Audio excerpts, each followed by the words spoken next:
हाँ,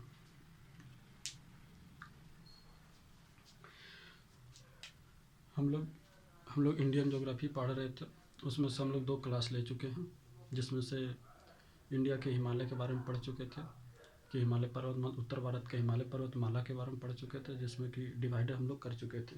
हिमालय पर्वतमाला की बात करेंगे तो हम लोग 4 श्रेणी में इसको बांट के पढ़े थे, जिसमें इसमें हम लोग ट्रांस हिमालय बोले थे, ट्रांस हिमालय, उसके बाद बृहद हिमालय, उसके बाद मध्य हिमालय, उसके बाद शिवालिक हिमालय। तो हम लोग तो श्रेणी के हिसाब से तो पढ़ चुके थे, श्रेणियों के हिसाब से। उसके बाद हम लोग नदियों द्वारा भी डिवाइड कर चुके थे। इसको हम लोग सिंधु बोले थे, फिर सतलज, फिर काली के बाद फिर अगर हम लोग जानेंगे तो तीस्ता के बाद इधर से ब्रह्मपुत्र आई। इसको भी हम लोग डिवाइड करके पढ़ चुके थे। इसको हम लोग पंजाब या तो फिर कश्मीर हिमालय बोले थे,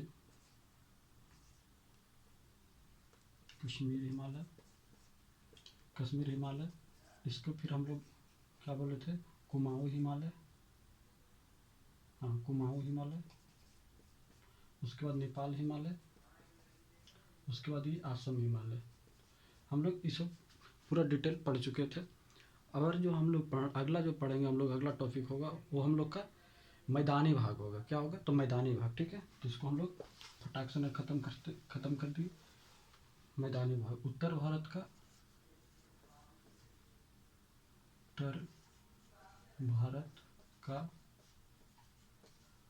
मैदान। अच्छा, इसी को विशाल बोलिएगा, इसमें विशाल भी लगा सकते, विशाल मैदान, ठीक है। तो उतना कोई ज़रूरत नहीं, तो विशाल मैदान में हम काम चला लिए, ठीक है।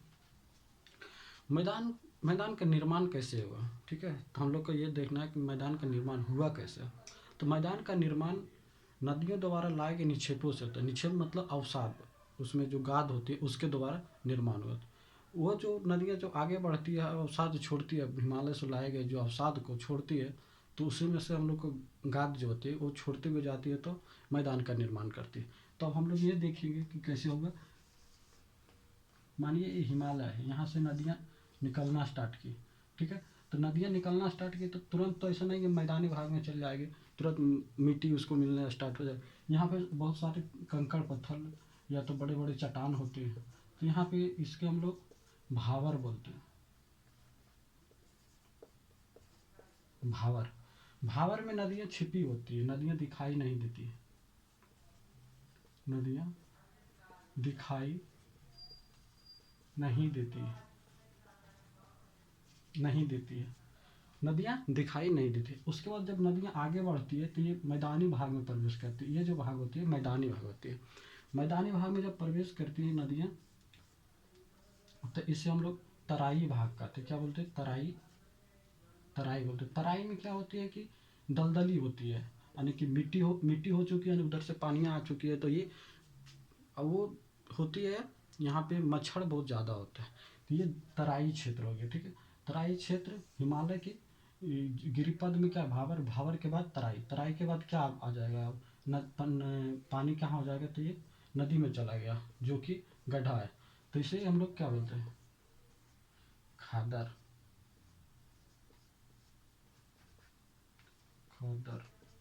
खादर ये क्या है, ये नदियों द्वारा लाए गए अवसाद को छोड़ती है।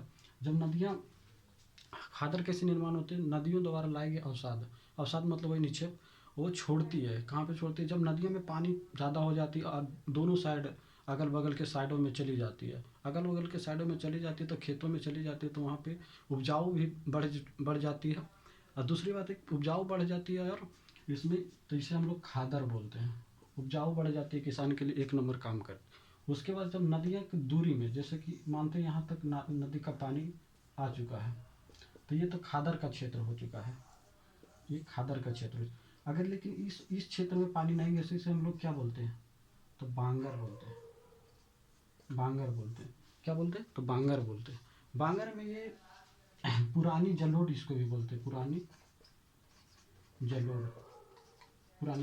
इसमें कम उपजाऊ होता है, इसमें खनिज पदार्थ की मात्रा कम होती है, धीरे धीरे मिट्टी खराब हो जाती है, इसे हम लोग क्या बोलते हैं, तो बांगर बोलते हैं। ऐसे खादर को हम लोग नवीन मिट्टी बोलते हैं, नवीन मिट्टी बोलते हैं, ठीक है।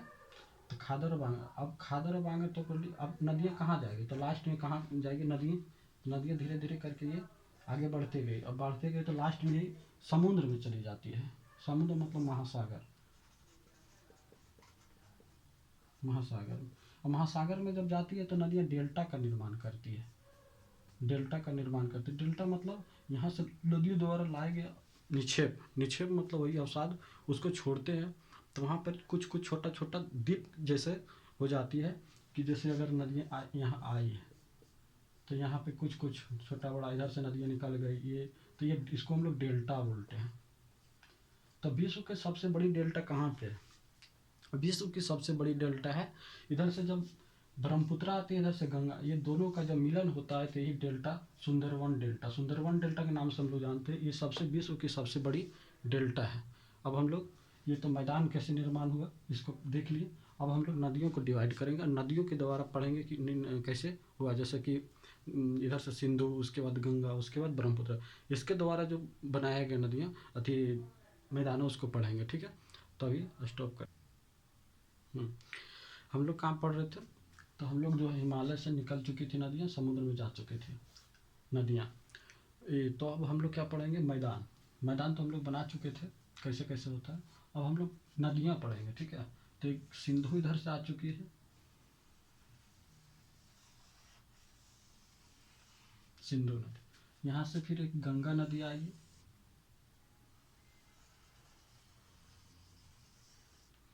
इधर से एक ब्रह्मपुत्र नदी आएगी जो कि ब्रह्मपुत्र नदी, यहाँ पे सुंदरवन डेल्टा बना देंगे, ठीक है।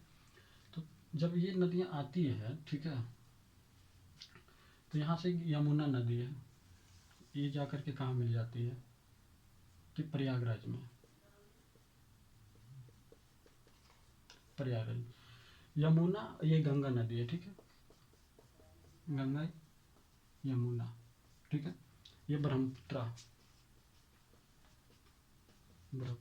ये सिंधु तंत्र, सिंधु, ठीक है।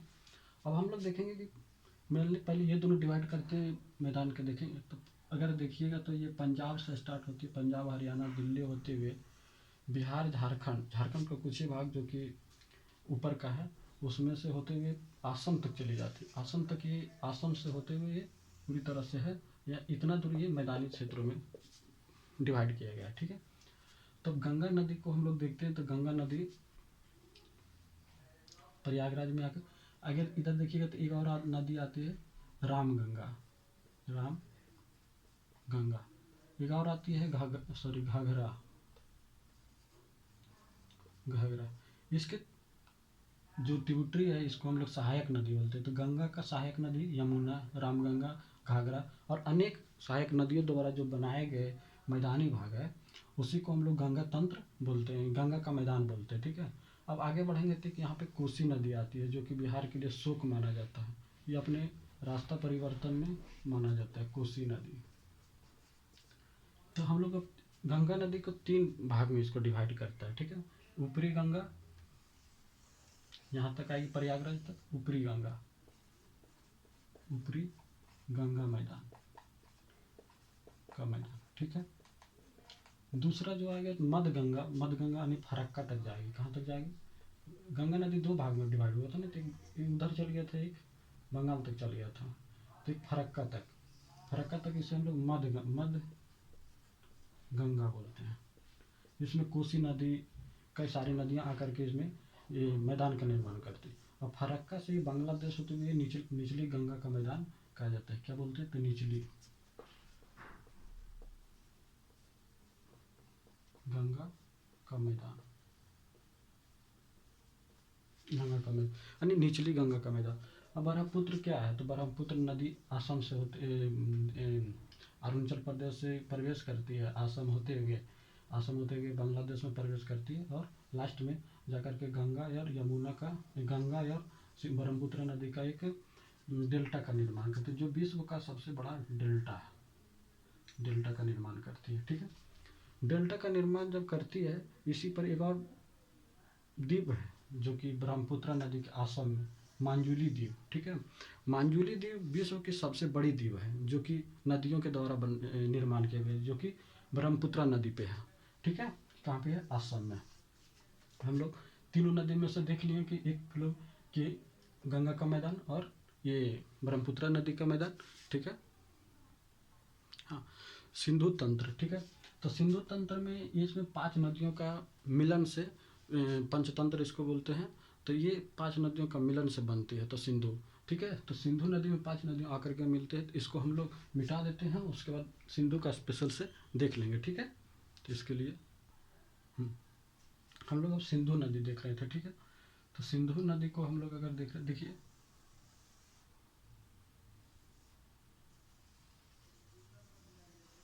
देखिए नदी को हम अभी नहीं पढ़ रहे हैं, हम लोग मैदान कैसे निर्माण होगा उसको पढ़ रहे हैं। नदी का नदी में डिटेल के पढ़ेंगे, अभी सिर्फ मात्र ये देखेंगे कि मैदान का निर्माण कैसे हुआ, कहाँ से कहाँ तक है। ठीक है, तो ये देख रहे हैं। तो इसमें एक ये कौन सी नदी है? तो सिंधु नदी है, सिंधु नदी। ठीक है, एक नदी है झेलम।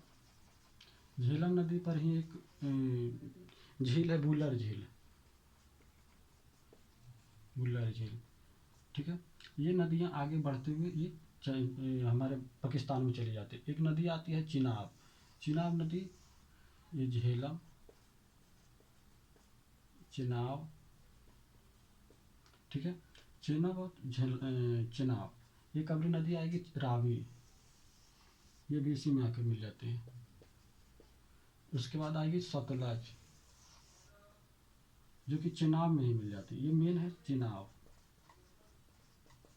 ठीक है, तो ये नदियाँ जब आती है तो यहाँ पर एक नदी और है ब्यास नदी। ठीक है, ब्यास, ब्यास नदी, सतलज, सतलज, ब्यास, रावी, चेनाब, झेलम, झेलम और सिंधु, ये सब जब सब जा करके एक निर्माण करती है, और जा करके कहाँ? पाकिस्तान के मिठानकोट, मिठानकोट में जा करके, मिठानकोट में जा करके ये सिंधु में मिल जाते हैं, और ये आगे जा करके अरब सागर में गिर जाती है।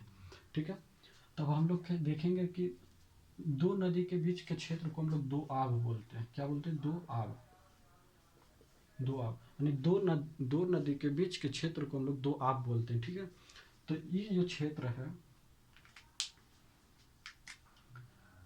ये जो क्षेत्र है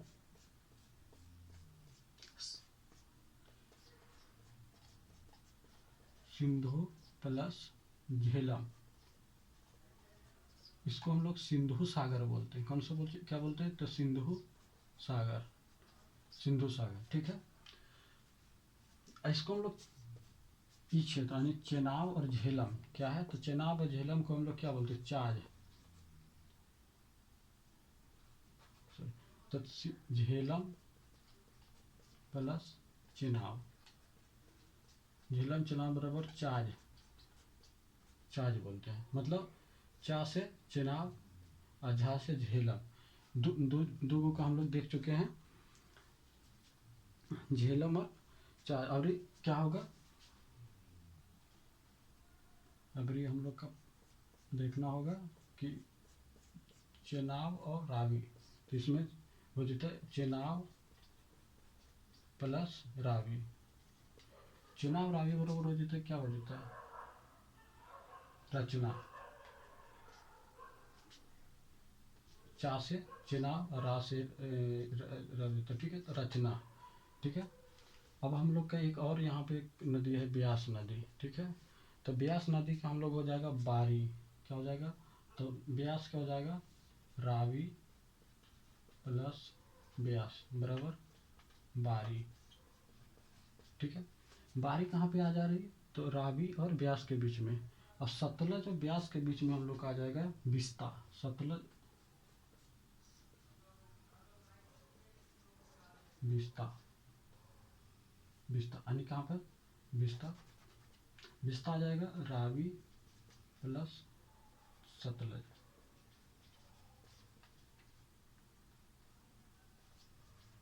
बिस्ता।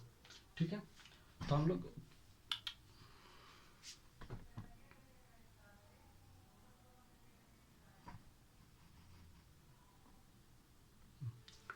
हम लोग क्या अभी देख रहे थे, सिंधु नदी का देखे हैं, सिंधु नदी तंत्र, सिंधु नदी का तंत्र, तंत्र का मतलब होता है नदियों का समूह, ठीक है। तो तंत्र में मतलब हम लोग क्या मैदान का निर्माण इसमें देखे हैं। नदी को डिटेल में हम लोग नहीं पढ़े हैं, मात्र हम लोग मैदान का देखे हैं कि मैदान कैसे कैसे है, ठीक है। अगला जो हम लोग देखने जा रहे हैं, अब इसी को हम लोग टोटल को एक बार देख लेते हैं रिव्यू करके, ठीक है।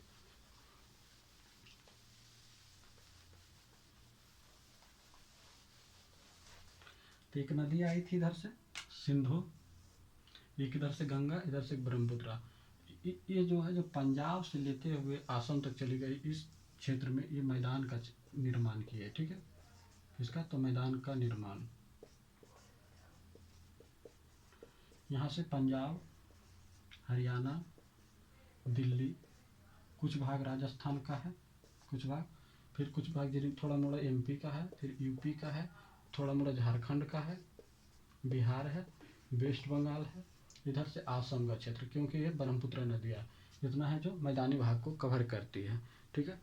अब हम लोग जो पढ़ेंगे उसमें थोड़ा सा मरुस्थल के बारे में देख लेते हैं। क्या देखेंगे? मरुस्थल के बारे में। भारत में दो मरुस्थल है, एक ठंडे मरुस्थल, एक गर्म मरुस्थल। तो जो गर्म की मरुस्थल है जो राजस्थान में है, जिसे थार का मरुस्थल कहते हैं। एक मरुस्थल है जो लद्दाख में, उसे ठंडा वाला जो मरुस्थल है जो लद्दाख में है, ठीक है। तो इसका नाम क्या है? जब राजस्थान में है उसे हम लोग थार का मरुस्थल कहते हैं। क्या? तो थार का मरुस्थल, क्या? तो थार का मरुस्थल। आइए यहाँ पर एक कच्छ का रण,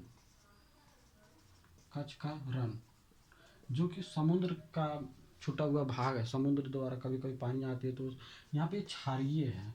क्या है? तो क्षारीय मतलब नमकीली मिट्टी है, क्षारीय है। और एक लद्दाख में है, उसको हम लोग लद्दाख के, ये ठंडा मरुस्थल है। लद्दाख का जो ठंडा है ये गर्म है, ये क्षारीय है, ठीक है। थार मरुस्थल है जो विश्व के सबसे घनी आबादी का मरुस्थल बोला जाता है। मरु मतलब घनी आबादी क्योंकि यहाँ है, क्योंकि यहाँ वर्षा ऐसा नहीं कि नहीं होता, यहाँ वर्षा होती है। जब भूमध्य सागर से जब मानसून उठती है तो ये ये जब मरुस्थल जब आती है तो ये पश्चिमी विक्षोभ जनवरी के आसपास यहाँ मानसून होती है, ठीक है। जनवरी में मानसून होती है, जनवरी में कुछ मानसून होती है। ये थार मरुस्थल है जो सबसे घनी आबादी वाला मरुस्थल है विश्व का, ठीक है। तो हम लोग आज मरुस्थल हिमालय पढ़ चुके हैं, उसके बाद हम लोग